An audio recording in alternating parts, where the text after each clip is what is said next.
মুহাম্মদ বিন আব্দুল্লাহ বিন Abdul Muttalib বিন হাশেম বিন আব্দ মানাফ বিন Qusai bin Kilab বিন মুররা বিন কাআব বিন লুওয়াই বিন গালিব বিন ফেহর বিন মালিক বিন নজর বিন কেনানা বিন খুজাইমা বিন মুদরিকা বিন ইলিয়াস বিন মুজর বিন নজর বিন মাআদ বিন আদনান, এইভাবে আদম আলাইহিস সালাতু ওয়াস সালাম পর্যন্ত। এবং রাসূলুল্লাহ সাল্লাল্লাহু আলাইহি ওয়াসাল্লামের মাতৃবংশ পরিচয় কি ছিল? মুহাম্মদ বিনতে আমেনা বিনতে জোহরা বিন কিলাব। কিলাব পর্যন্ত পৌঁছার পর হুজুর আকদাস সাল্লাল্লাহু আলাইহি ওয়াসাল্লামের পিতা এবং মাতার উভয়ের বংশর নসবনামা বংশ পরম্পরা এক হয়ে যায়। আমি পবিত্র কোরআনের 114টি সূরা হতে ছোট একটি সূরা আপনাদের সামনে তেলাওয়াত করেছি। সূরাটির নাম হলো সূরাতুল ইখলাস। এই সূরাতুল ইখলাসের মধ্যে আল্লাহ জাল্লা শানুহু ওয়া আম্মা নওয়ানুহু নিজের পরিচয় বর্ণনা করেছেন। দুনিয়ার মানুষ যেমনই হোক না কেন, যেই সোসাইটিতেই বসবাস করুক না কেন, যেই রঙেরই হোক কিংবা যেই ঢঙেরই হোক, একটি পরিচয় রয়েছে, একটি পজিশন রয়েছে, একটি বংশের নসবনামা রয়েছে।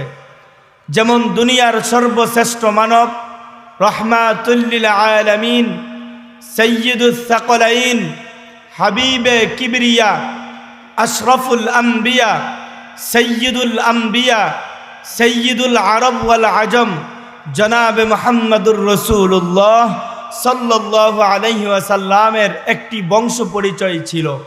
সেটা কি?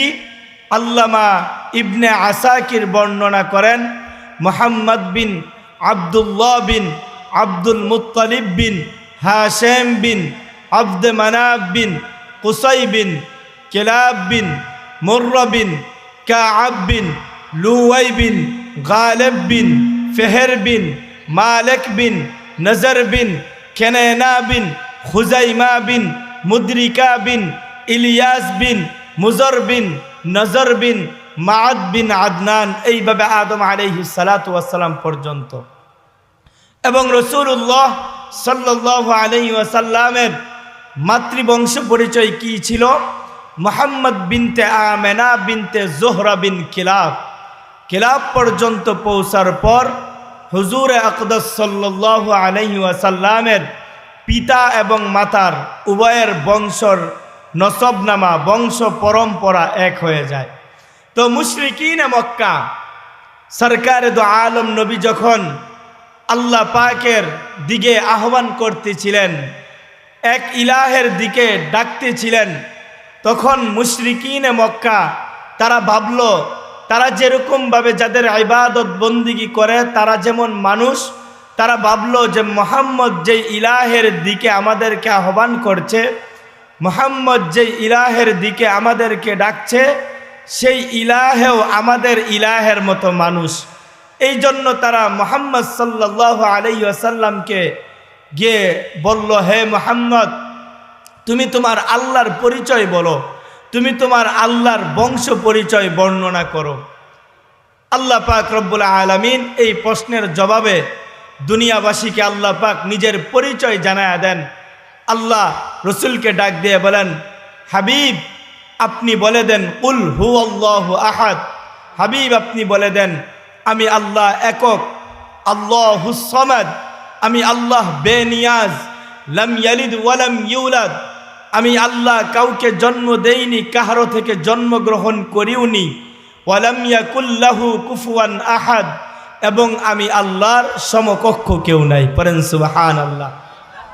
আল্লাহ পাক নিজের পরিচয় এই জন্য দিয়েছেন, কারণ একজন মানুষ যখন আরেকজনকে চিনে, একজন মানুষ যখন আরেকজন মানুষের পরিচয় সম্পর্কে জানে, তখন ওই মানুষটাকে সে কদর করে, মূল্যায়ন করে। আর যখন পরিচয় জানে না, তখন তাকে বেশি সম্মান বা কদর বা মর্যাদা দেয় না। আল্লাহ পাক রব্বুল আলামিন যাতে করে মানুষগুলো আল্লাহর পরিচয় পায়, এই জন্য আল্লাহ জাল্লা শানুহু এই সূরাতুল ইখলাস নাজিল করেছেন। আল্লাহর পরিচয় কোথায় পাব? দুনিয়ার আল্লাহ পাককে নিয়ে যদি আমি আপনি ফিকির করি, তাহলে কঠিন কালেও আল্লাহকে ফিকির করলে আল্লাহর পরিচয় পাওয়া যাবে না। আল্লাহ পাকের সৃষ্টি নিয়ে ফিকির করতে হবে, গবেষণা করতে হবে। আল্লাহ পাকের পরিচয় কি? আসমান জমিন যিনি সৃষ্টি করেছেন তিনি হলেন আল্লাহ। পাহাড় পর্বত যিনি সৃষ্টি করেছেন তিনি হলেন আল্লাহ। বৃক্ষলতা যিনি সৃষ্টি করেছেন তিনি হলেন আল্লাহ। সাগর মহাসাগর যিনি সৃষ্টি করেছেন তিনি হলেন আল্লাহ। আল্লাহ ডাক দিয়ে বলেন, বান্দা আমি আল্লাহর পরিচয় তুমি খুঁজে পাও না, আমি আল্লাহর পরিচয় তুমি পাও না। উনজুর ইলা সামাই ফাইরতিফাইহা, আসমানের দিকে তাকাও এবং তার উচ্চতার প্রতি লক্ষ্য করো। তারাউনাহু বিগাইরি আমাদ, খুঁজে দেখো কোথাও কোনো খুঁটি খুঁজে পাও কিনা। সাবআ সামাওয়াতিন তিবাকা, এইভাবে একের পর এক 7টি আসমান আমি আল্লাহ তৈরি করলাম। বান্দা আমি মালিকের পরিচয় তুমি পাও না, আমি আল্লাহর পরিচয় তুমি খুঁজে পাও না। উনজুর ইলা শামস, সূর্যের দিকে তাকাও। ওয়া শুআইহা, এবং তার কিরণের প্রতি লক্ষ্য করো, আমি আল্লাহর পরিচয় তুমি পাও না। উনজুর ইলাল বিহার, সমুদ্রের দিকে তাকাও। ওয়া আমওয়াজিহা, এবং তার তরঙ্গমালার প্রতি লক্ষ্য করো। উনজুর ইলাল জিবাল, পাহাড়ের দিকে তাকাও। ওয়া ইস্তিখরাজিহা, এবং তার উচ্চতার প্রতি লক্ষ্য করো। তাহলেই আমি আল্লাহর পরিচয় তুমি পাবে। এরপরও বান্দা তুমি আমি মালিকের পরিচয় পাও না, আমি আল্লাহকে খুঁজে পাও না। ফাআইনামা, আল্লাহ ঘোষণা দিয়ে বলেন, ফাআইনামা তুওয়াল্লু ফাসাম্মা ওয়াজহুল্লাহ। বান্দা তুই কোন দিকে তাকাবি? ডানে যদি তাকাস, ডান দিক থেকে চিৎকার আসবে আমি আল্লাহ এক। বামে তাকাইলে বাম দিক থেকেও আওয়াজ আসবে আমি আল্লাহ একজন। সামনের দিকে তাকাইলে আমি আল্লাহর পরিচয় তুই পাবি, পিছনের দিকেও তাকাইলে আমি আল্লাহর পরিচয় তুই পাবি।